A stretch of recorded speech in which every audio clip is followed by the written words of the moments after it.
Guten Morgen, Fotofreunde. Ihr seht, ich bin noch in meinem Camper direkt am Fotospot. Es ist 6:45 Uhr und heute gehen wir zusammen Nebel fotografieren. Die besten Tipps für die Nebelfotografie, die zeige ich euch jetzt.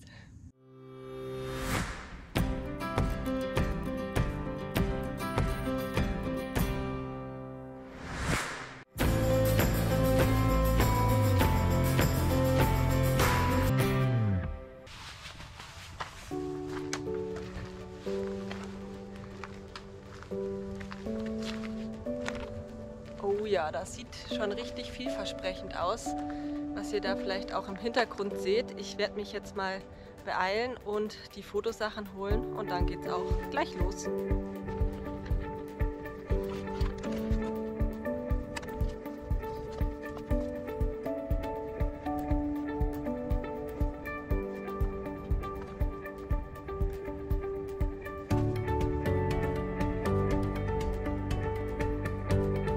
So, jetzt solltet ihr auch einen guten Ton hören.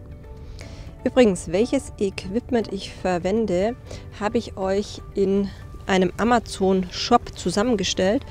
Schaut doch einfach mal rein, ich habe euch den Link unter das Video gepackt.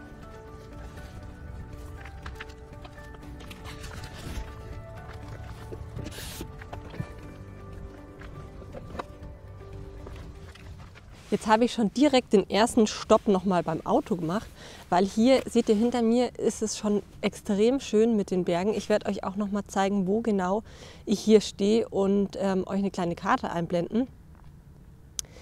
Genau, und genau an diesem Punkt gibt es jetzt schon hier Nebel, total schön. Und diese kleine Hütte mit den Bäumen. Und ja, da konnte ich einfach nicht dran vorbeilaufen, sondern muss diese mitnehmen. Meine Einstellungen sind jetzt 6 Sekunden, Blende 14, ISO 100. Mit meinem 70-200er, weil es doch relativ weit weg ist, und habe auch komplett auf die 200 mm rangezoomt.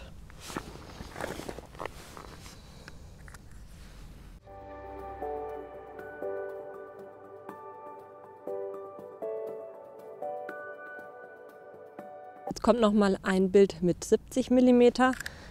Wahnsinn, sieht es schön aus. Das ist unglaublich. Damit auch ihr super Nebelbilder machen könnt, habe ich jetzt noch ein paar Tipps für dich. Und zwar, Nebel entsteht ja immer dann, wenn die Temperatur und der Taupunkt gleich sind. Sprich, wenn die Temperatur sich so weit absenkt, dass sie mit dem Taupunkt den gleichen Wert ergibt. Das kann dir schon mal helfen, wenn du in deiner Vorbereitung bist zum Fotografieren und wissen möchtest, ob vielleicht die Möglichkeit besteht, dass Nebel in der Früh da sein wird. Dann, ich habe es gerade schon erwähnt, du musst in der Früh fotografieren. Denn in der Früh ist die Temperatur vom Tagesverlauf am tiefsten und damit auch die Wahrscheinlichkeit am höchsten, schönen Nebel zu bekommen. Ein weiterer Tipp, den ich dir auch als Pilotin geben kann, ist, sich das Flugwetter von den Flugplätzen zu holen. Denn darauf steht manchmal CAT, Cut, also Cut 1, 2, 3. Und bei Cut 3 zum Beispiel bedeutet es, dass auf dem Flugplatz ganz viel Nebel ist und dass die Piloten ein besonderes Verfahren bei der Landung anwenden müssen. Und wenn du Cut 3 liest, weißt du, es ist Nebel. Außerdem ist es am schönsten, wenn du wirklich rund um den Sonnenaufgang fotografierst. Ich bin heute etwas knapp dran, weil ich dann noch weiter muss zu einem weiteren Termin. Aber versuche auf jeden Fall, die Sonnenstrahlen mitzunehmen, weil wenn die in den Nebel reinscheinen, wird das Bild nochmal richtig geil.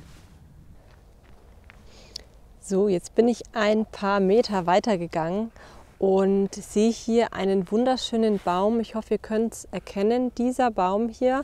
Und habe mich so platziert, dass er noch in den Horizont oben hineinragt. Ein bisschen weiter vorher war der noch hinter den höheren Bergen versteckt und natürlich kann man hier auch noch ein kleines Stückchen auf die Wiese laufen. Allerdings wurde hier frisch gedüngt und ja, ich werde jetzt doch lieber mein Teleobjektiv hier rausholen, denn ich bin schon ein paar Mal über gedüngte Wiesen gelaufen und das geht dann doch mehrere Wochen nicht mehr aus der Kleidung.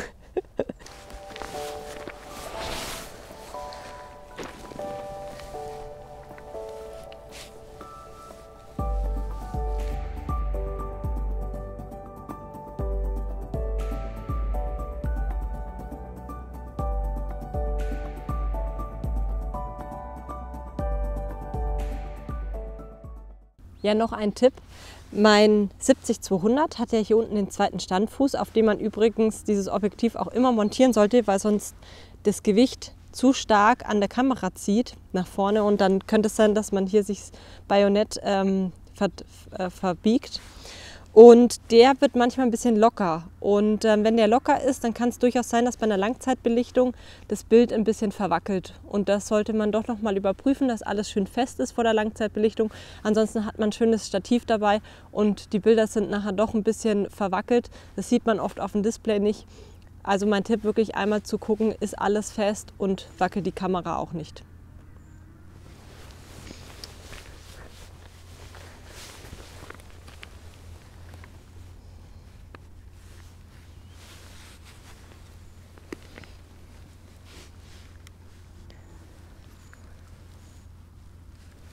Jetzt ist es schon ein bisschen heller geworden, deswegen passe ich die Einstellungen an auf 1/3 Blende 20, weil ich doch jetzt versuchen möchte, so viel wie möglich scharf zu bekommen, und ISO 100.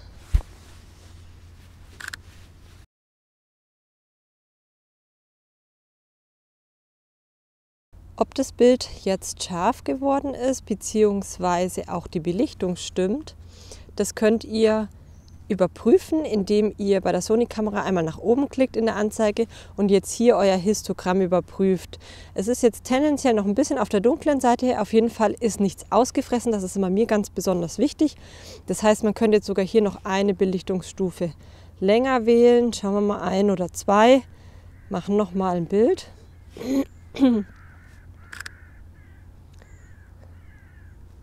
Ja, es ist immer noch ein bisschen auf der dunklen Seite, er zeigt es auch unten an.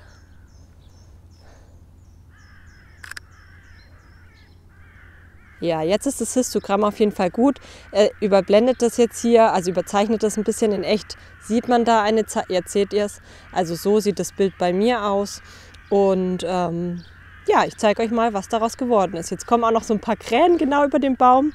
Wie cool ist das denn? Mache ich gleich mal noch ein Bild. Da muss ich jetzt wahrscheinlich ein bisschen die Blende runternehmen und ein bisschen schneller, weil sonst sind mir die Krähen zu sehr ja, verschwommen. Jetzt ist es sehr cool. Ein bisschen die ISO noch rauf. So, ab 200 werden die Krähen dann auch scharf. Wie cool sieht das dann aus? Das ist natürlich auch immer ein bisschen Glück, wenn dann in dem Moment wirklich da auch noch Action ist um den Baum. Wie gut, dass ich nicht näher rangegangen bin. Ansonsten wären die vielleicht nicht dahin geflogen. In diesem Fall, wenn ihr Raben zum Beispiel habt und von eurer Langzeitbelichtung schnell auf eine Actionfotografie umschalten müsst, habe ich auch einen Tipp.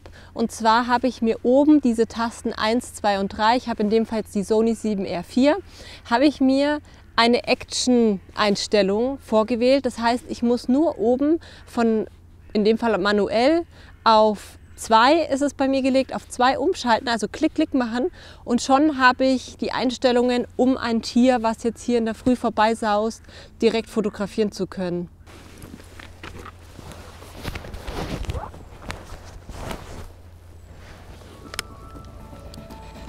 Dann gehen wir noch mal ein kleines Stückchen weiter, oder?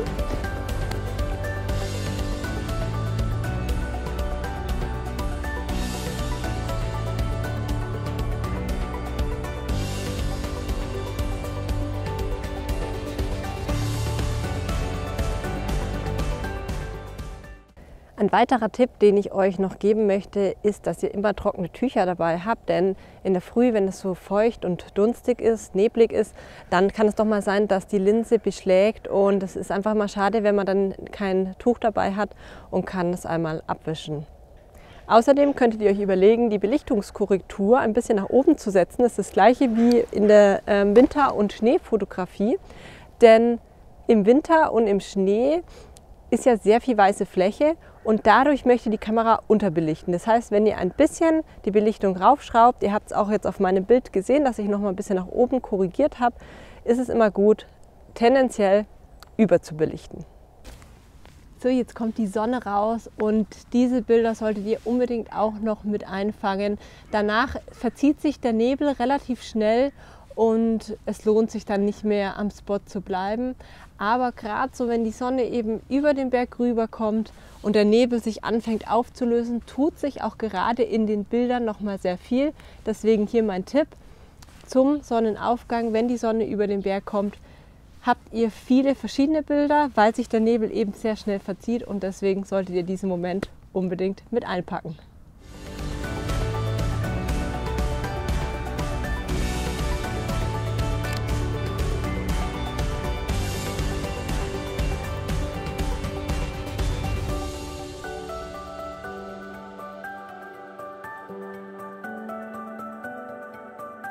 Für dieses Bild muss ich mit der Belichtung noch ein bisschen hinuntergehen, denn die Sonne scheint jetzt direkt ins Bild. Meine Einstellungen sind 1/4000, Blende 9 und ISO 100. Ja, wenn dir jetzt mein Nebelvideo gefallen hat, dann freue ich mich über einen Daumen nach oben und ein Abonnieren meines Kanals. Bald gibt es schon das nächste schöne Video für euch. Ciao, bis zum nächsten Mal, eure Janina.